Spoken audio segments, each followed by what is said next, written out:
tuning in. This is Optibottoms coming with another video review. And today we're going to be taking a look at the new Nickelodeon Teenage Mutant Ninja Turtle Mutagen Man. Pulverizer Goo Mobilized. And as you can see, this is from Season 2. Now, the story of this guy is really very fun. The Turtles initially met a guy named Timothy who wanted to make his own turtle costume and help fight crime, and he called himself the Pulverizer. Well, sadly, the Pulverizer was mutated. And basically mutated into nothing. So for the packaging, you can see it is the very nice clam shell. Get it? Because it's in the shape of a shell. You get it.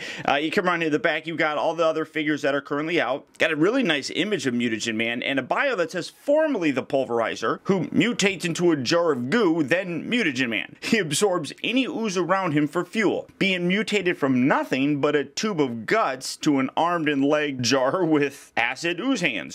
He searches for April in hopes of finding a friend and fights anything that gets in his way. His acid ooze hands melt anything they touch, so the turtles fight to keep him away and ooze free in order to find a cure and reverse the mutation. And I do have a sentimental place in my heart for old Mutagen Man here. I mean, he was one of my favorite characters in the original series, and I just felt bad for Timothy. I mean, he just tried to help. He was always getting in the way, and it ended up causing this. And that's really unfortunate. Now, I love it when they bring characters from the past into the new series, so Mutagen Man was absolutely going to be one of my favorites. I knew it. But unfortunately, looking in the package, you can see that it suffers from a lot of the other problems that the Ninja Turtle new toy line has had.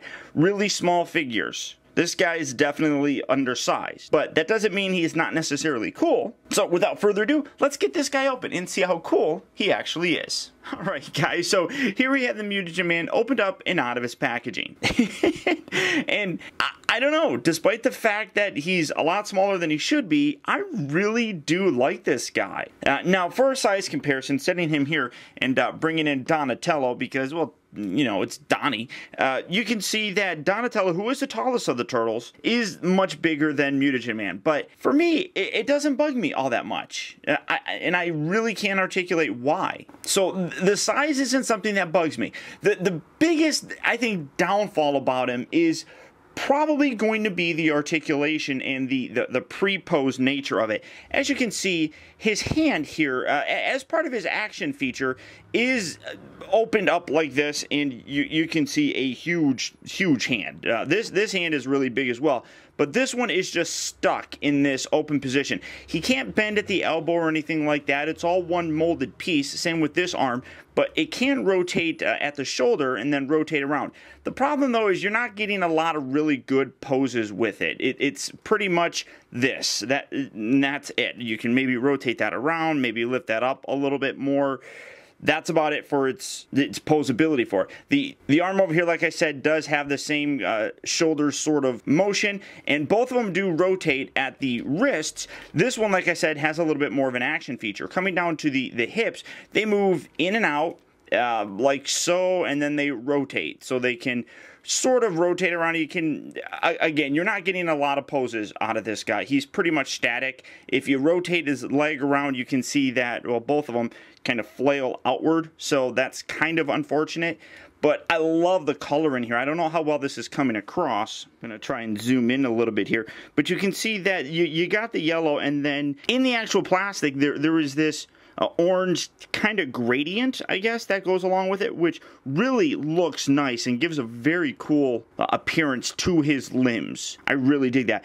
You can also see that he has his guts inside his tube. The thing with this is you can actually remove them. You just rotate this around and lift this out, and then you can see it's a nicely painted pink pile of guts. You got like intestine down here, maybe like a brain stem. You can sort of see like a stomach and a couple other bits. One problem that you're seeing is his eyes. Now, there have been rumors that some are painted, some aren't. I obviously got one that's not painted, but it's just a matter of taking a black marker and and putting it right there.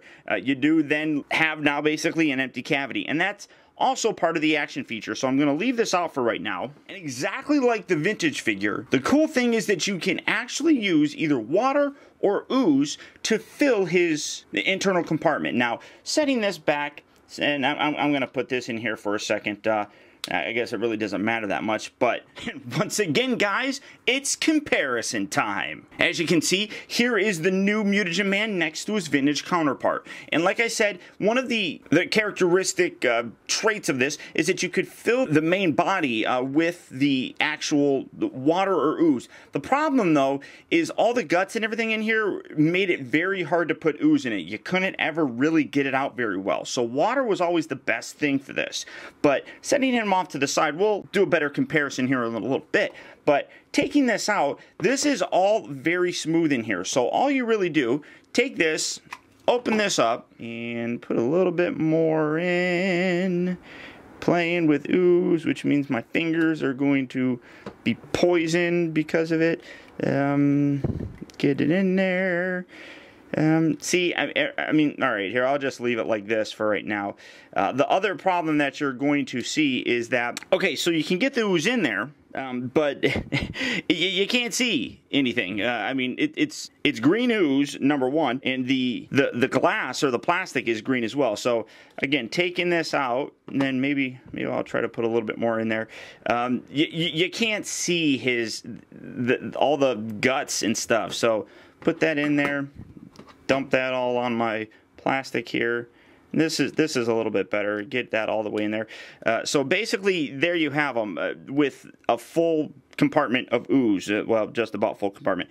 It looks cool, but like I said, you can't see his face or anything. So it's really kind of pointless. But one thing that's awesome is it comes out very easily, and then you can just plop it right back in there. So you don't have to worry too much about losing ooze like you did with this. Ideally, you're going to want to fill it with water, and because it's already this green sort of tinted glass, it looks like ooze, so it works. But the other action feature is you can actually take this hand, actually remove it from him, and then there's a little gap in here, and then you've got a whole bunch of holes. Now, the only holes that really actually work are the 4 in his actual palm. You can sort of see through it. But again, you want to use a very little amount of ooze. It's not a lot at all. The reason behind it is because it's going to plunge and probably make a mess. So let's get some ooze in there. That's not a lot. So here you have a little bit of ooze in there. And again, it isn't a lot because you have to put the thing on here to get the plunging effect. So you put it on, sort of wiggle it in there, and you're already seeing what's going on. Well, at least I could see it. I don't know if you could see it. Basically, as you push this in, it will push the ooze out of the hand. So doing that creates kind of this, it's kind of hard to do. Well, maybe I'll show it upside down. So push and there.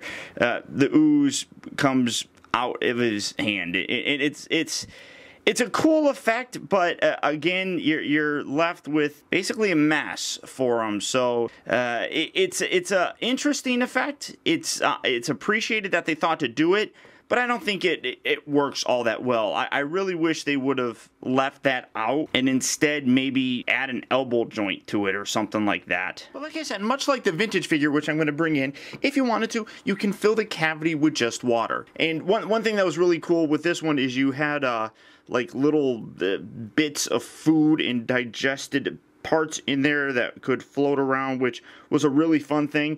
This guy doesn't really have that, but you do have the water thing going in. One thing that's really very neat is that because of the water, it gives a distorted look and makes this actually look a lot bigger. So that's really very neat. Now, and as far as I can tell, it holds the water in there very nicely. It doesn't seem to have a leak or anything. So that's definitely a worthwhile option as opposed to using the ooze. And like I said, you can at least see the guts on the inside. Now, for the comparison, here you have them. That they look completely different aside from the fact that they have guts inside of a clear container. This Mutagen Man, which was absolutely incredible looking, and I really do love it. All the color and everything on here is just phenomenal, and really kind of speaks to what they were able to do back in the day with their budgets. These figures were like $3, $4, $5. These ones are running $11, $12, $13 now. So as much as I do love this guy, I think that the new one is a nice update for that character. He looks cool. He's got a lot of play features that I think kids just in general are going to like. And just for a display piece, I think he looks pretty good. Now, he does lack in some of the paint details. Like, you got this section down here,